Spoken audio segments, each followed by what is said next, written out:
Assalamualaikum warahmatullahi wabarakatuh. Alhamdulillah, semuanya, semoga kabar baik ada pada kita semuanya. Pada kesempatan kali ini saya ingin menjelaskan berkaitan dengan rancang bangun ekonomi Islam, di mana ekonomi Islam itu sendiri merupakan sebuah sistem yang kemudian ada dan kemudian untuk dipelajari dan untuk kemudian diamalkan dalam aktivitas kehidupan manusia. Baik, langsung saja sebelum masuk ke ekonomi Islam, pertama malah kita mempelajari terkait Islam. Islam sendiri merupakan ajaran yang syumul, bagaimana menyeluruh, universal, komprehensif, di mana meliputi berbagai aspek, antara lain terdapat syariah, kemudian akidah dan juga akhlak. Terkhusus dalam syariah, di sana akan membahas terkait aturan ataupun hukum yang berkaitan dengan muamalah, yaitu hablu minannas, hukum antara sesama manusia, dan juga hablu minallah, yaitu hubungan dengan Allah dalam hal ibadah tentunya. Kemudian dalam hal muamalah, salah satu hukum ada ataupun aturan adalah berkaitan dengan masalah ekonomi, masalah untuk mencukupi kebutuhan antar manusia. Maka dalam ekonomi di sini merupakan bagian dari Islam itu sendiri. Karena Islam yang syumul meliputi beberapa aspek, maka ekonomi Islam pun juga menjadi bagian dalam Islam itu sendiri. Dan dalam hukum muamalah, di sana setiap manusia atau setiap orang bebas untuk melakukan transaksi, melakukan kegiatan ekonomi, kecuali ada dalil yang melarangnya. Berbeda dengan ibadah, yaitu boleh dijalankan ketika ada perintah untuk menjalankannya. Akan tetapi ketika bermuamalah, semuanya boleh dijalankan. Akan tetapi ketika ada dalil yang melarang, maka tidak boleh dijalankan. Selanjutnya,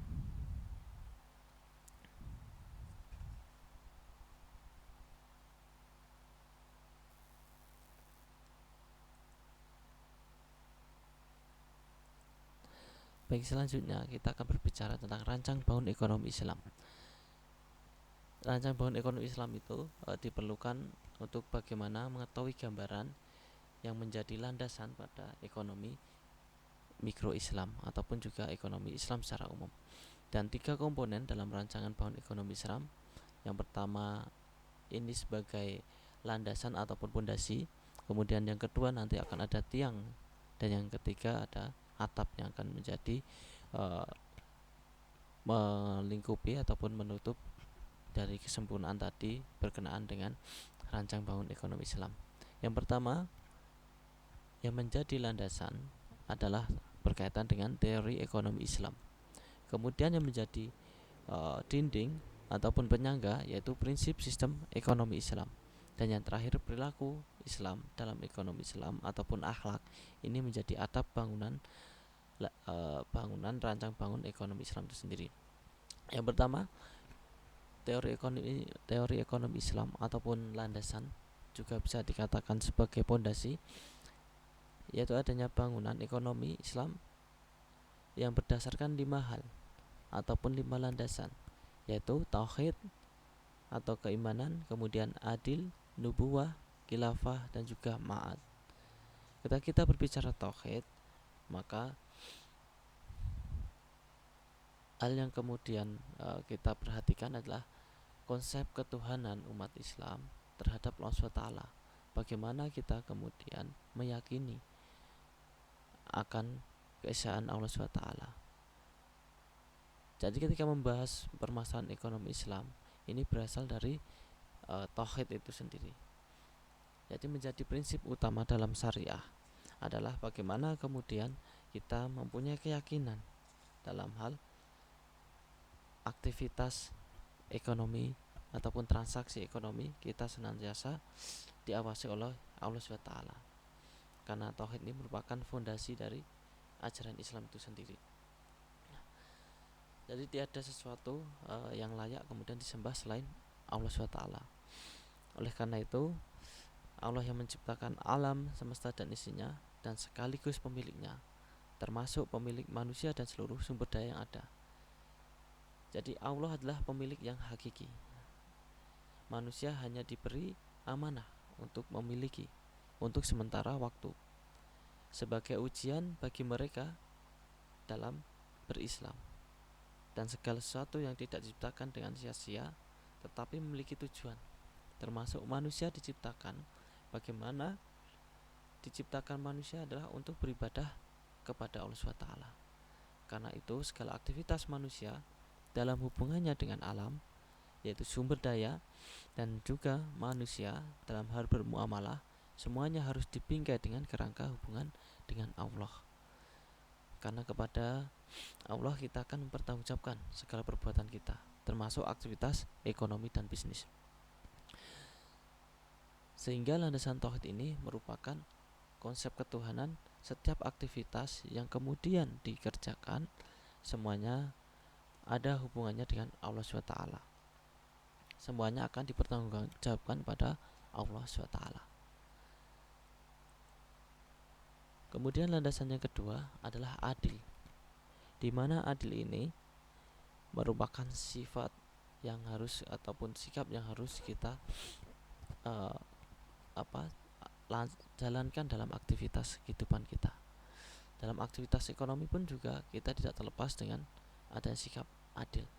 Dan dalam aktivitas ekonomi, tindakan yang adil adalah tidak menzalimi ataupun dizalimi oleh satu ataupun orang lain.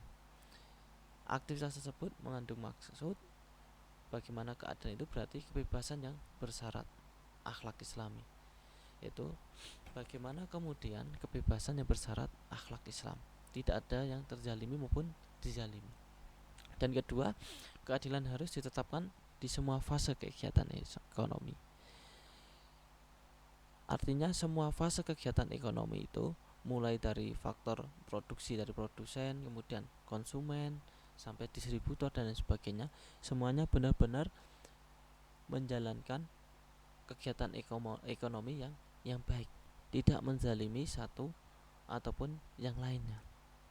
Maka disinilah yang kemudian dikatakan adil.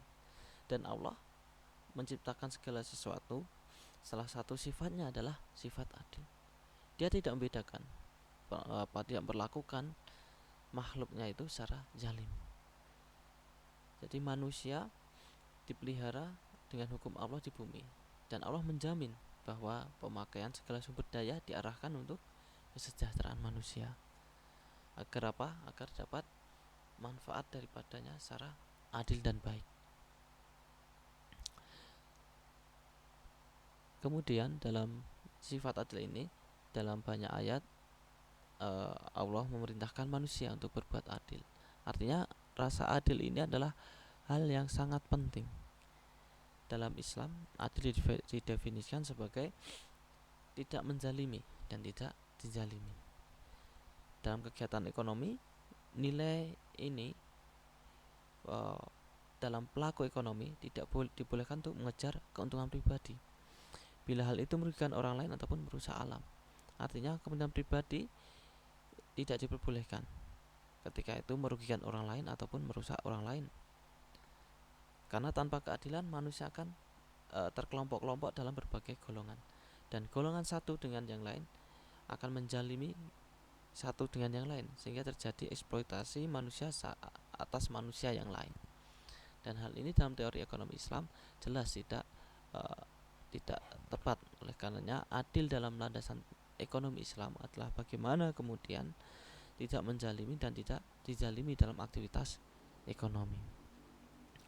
Kemudian yang ketiga yaitu nubuwah ataupun tuntutan untuk percaya dan yakin bahwa ilmu Allah SWT itu benar dan dapat dijalankan oleh seluruh umat, ya, tidak hanya Nabi Muhammad SAW.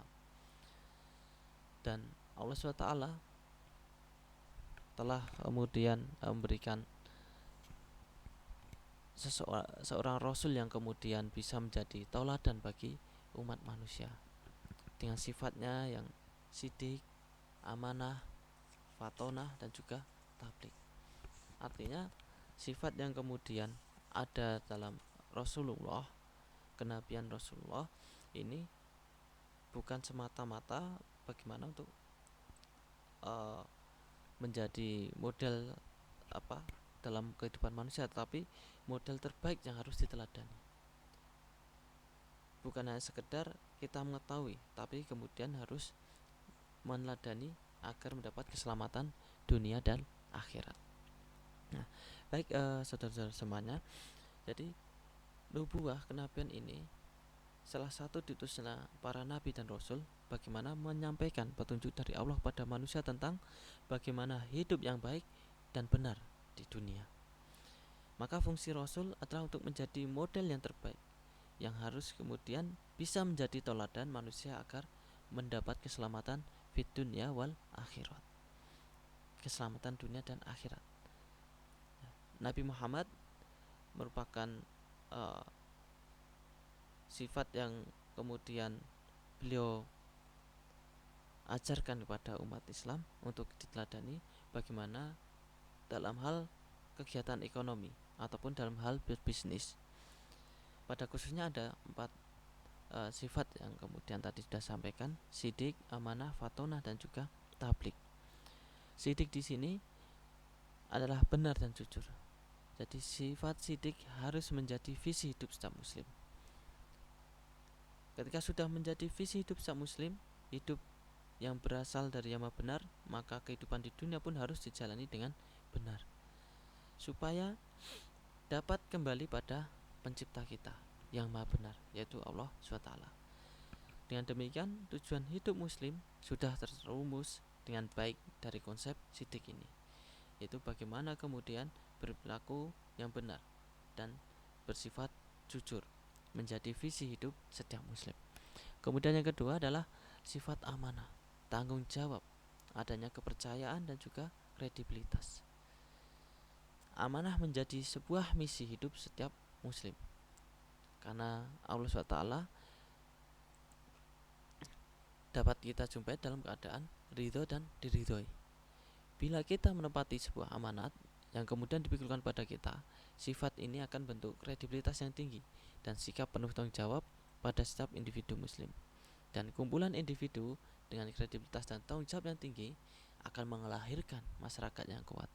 Oleh karena amanah dalam kegiatan ekonomi sangatlah penting, bagaimana sifat amanah memainkan peranan yang fundamental dalam ekonomi dan bisnis. Tanpa adanya sebuah kredibilitas, tanpa adanya tanggung jawab, kehidupan ekonomi dan bisnis juga tidak akan berjalan lancar, akan terjadi kehancuran. Kemudian sifat yang ketiga adalah fatonah, kecerdikan ataupun kebijaksanaan. Lebih condong bagaimana kemudian fatonah ini kecerdikan dengan intelektualitas. Nah, sifat yang kemudian dicontohkan Rasulullah dalam hal ini adalah sifat fatonah. Ini sebagai strategi hidup setiap muslim. Karena untuk mencapai yang benar itu harus mengoptimalkan segala potensi yang telah diberikan oleh Allah Ta'ala. Dan potensi yang paling berharga dan termahal yang kemudian diberikan pada manusia adalah akal intelektualitas, yaitu akal pikiran manusia. Allah dalam Al-Quran selalu menyindir orang-orang yang menolak seruan untuk kembali ataupun tobat kepada Allah SWT dengan kalimat, apakah kamu tidak berpikir? Artinya berpikir ini merupakan sesuatu yang sangat penting. Dan dalam kegiatan ekonomi maupun bisnis, sifat ini merupakan segala aktivitas yang harus dilakukan dengan ilmu. Artinya dalam kegiatan ekonomi perlu sebuah kecerdikan dan perlu pengoptimalan semua potensi akal yang ada untuk mencapai tujuan. Jadi tadi jujur, benar, kredibel, dan bertanggung jawab saja tidak cukup dalam kita menjalankan transaksi ekonomi ataupun berbisnis. Akan tetapi perlu sebuah pelaku ekonomi yang pintar dan cerdik, supaya apa? Usahanya yang efektif dan efisien dan agar tidak menjadi korban penipuan. Nah, ini yang menjadi konsep bagaimana kemudian perlu adanya sifat fatonah. Yang keempat yaitu sifat tablik, bagaimana komunikasi keterbukaan. Sifat tablik ini menjadi sebuah taktik hidup seorang muslim, karena setiap muslim akan mengemban tanggung jawab dalam hal menyiarkan ataupun juga dakwah, yakni menyeru, mengajak, memberitahu. dan sifat ini sudah mendarah daging pada setiap muslim. Nah, dalam kegiatan ekonomi dan bisnis, seorang muslim akan menjadikan setiap pelaku ekonomi dan bisnis sebagai pemasar-pemasar yang tangguh. Pemasar yang tangguh, yang lihai, yang kemudian sangat ulet cekatan, karena sifat tablik ini menurunkan prinsip-prinsip ilmu komunikasi, baik ilmu personal maupun ilmu komunikasi dalam bersifat massal. Nah, pemasaran, penjualan, periklanan membentuk opini massa, bagaimana kemudian keterbukaan dalam komunikasi sangatlah penting. Nah, ini yang ketiga berkaitan dengan yang terakhir, sifat terakhir terkaitan dengan nubuwah ataupun kenabian. Dan yang keempat, landasan yang keempat adalah khalifah, pemimpin. Jadi setiap pemimpin ini akan membawa implikasi bahwa pemimpin umat berarti pemerintahan dalam lingkup yang kecil, namun memegang peran yang penting dalam kehidupan masyarakat. Dan fungsi utama khalifah di sini adalah menjaga keteraturan interaksi muamalah. Fungsi utamanya adalah bagaimana keteraturan interaksi dalam bermuamalah, keteraturan interaksi dalam bermuamalah antar kelompok ini termasuk dalam bidang ekonomi ini agar bisa berjalan secara teratur, selaras, agar tidak terjadi kekacauan maupun keributan. Dalam Al-Quran diterangkan, yaitu orang-orang yang jika kami kedudukan mereka di muka bumi, niscaya mereka menyuruh berbuat baik dan mencegah dari perbuatan jahat. Ya. Artinya bagaimana seruan di sini, seorang pemimpin, seorang khalifah di sini mempunyai peran untuk bagaimana mengatur kegiatan ekonomi agar bisa teratur, agar bisa sesuai dengan aturan yang sudah ada. Tidak ada sebuah keributan ataupun sesuatu yang kemudian dihilangkan ataupun dikurangi dalam kegiatan ekonomi. Dan sifat ini merupakan implikasi sebuah kegiatan ekonomi dari akhlak, ya, memelihara agar sumber daya dengan baik supaya bermanfaat bagi manusia generasi yang saat ini maupun yang akan datang. Karena dengan adanya pemerintahan tadi, aturan-aturan yang kemudian dimainkan ini sangat penting dalam perekonomian, dan peran utamanya adalah untuk menjamin perekonomian agar berjalan sesuai dengan syariah, dan juga memastikan supaya tidak terjadi pelanggaran terhadap hak-hak manusia. Nah, selanjutnya yang kelima, yang terakhir, landasan terakhir adalah mahad ataupun return. Ini berarti kembali. Dalam artian di sini adalah kita semua akan kembali pada Allah. Hidup manusia bukan hanya di dunia, tetapi akan terus berlanjut hingga alam setelah dunia, yaitu di alam akhirat. Dan pandangan dunia yang khas dari seorang muslim tentang dunia dan akhirat ini dapat dirumuskan, dunia ini adalah sebagai ladang untuk bekal ke akhirat nanti. Artinya dunia hanyalah wahana bagi manusia untuk bekerja dan beraktivitas maupun beramal soleh. Namun demikian, akhirat ini juga lebih baik daripada dunia. Karena itu Allah melarang kita untuk terikat pada dunia. Nah, ketika kita kemudian beraktivitas, kita harus juga memikirkan tidak hanya yang bersifat duniawi, tapi juga berpikir tentang akhirat. Manusia diciptakan di dunia untuk berjuang, dan perjuangan ini akan mendapatkan ganjaran, dan ganjarannya akan kita dapatkan baik di dunia maupun di akhirat nanti. Nah, dan perbuatan baik akan dibalas dengan kebaikan yang berlipat-lipat. Nah, dalam kegiatan ekonomi juga sama, dalam kegiatan ekonomi dan bisnis, bagaimana kita harus mempunyai motivasi para pelaku bisnis ini untuk mendapatkan laba dunia dan laba akhirat. Karena ini bersifat untuk kehidupan saat ini dan juga yang akan datang. Tidak hanya sekedar mendapatkan laba yang bersifat duniawi, tapi juga laba yang bersifat akhirat. Baik teman-teman semuanya, kita lanjutkan ke prinsip sistem ekonomi Islam ataupun juga menjadi landasan ekonomi Islam. Kita lanjutkan berkaitan dengan prinsip sistem ekonomi Islam, yaitu bagian yang mana menjadi tiang-tiang dalam rancang bangun ekonomi Islam. Yang pertama, setelah ada 5 landasan tiang yang kemudian dibangun dalam ekonomi Islam, yang pertama adalah multi type ownership ataupun kepemilikan multi jenis. Jadi Islam memiliki kepemilikan yang beragam dalam ekonomi, baik dalam ekonomi kapitalis maupun dalam ekonomi sosialis. Dalam ekonomi kapitalis, kepemilikan ini hanya dimiliki swasta saja ataupun kepemilikannya bersifat beberapa orang saja. Begitu juga dalam sistem sosialis, kepemilikan hanya dikuasai oleh negara. Tetapi dalam Islam berlaku prinsip kepemilikan multi jenis, yakni bagaimana mengakui bermacam-macam bentuk kepemilikan, baik oleh swasta, negara ataupun campuran. Dan prinsip ini adalah terjemahan dari nilai tauhid, pemilik primer langit, bumi dan seisinya, yaitu Allah SWT. Dan sedangkan manusia hanya diberikan amanah untuk mengelolanya saja. Jadi manusia dianggap sebagai pemilik sekunder. Dengan demikian, konsep kepemilikan swasta diakui, namun untuk menjadi keadilan, yakni supaya tidak ada proses penjaliman segolongan orang terhadap segolongan yang lain, maka dikuasailah oleh negara untuk menguasai hajat hidup orang banyak. Selanjutnya yaitu freedom to exist ataupun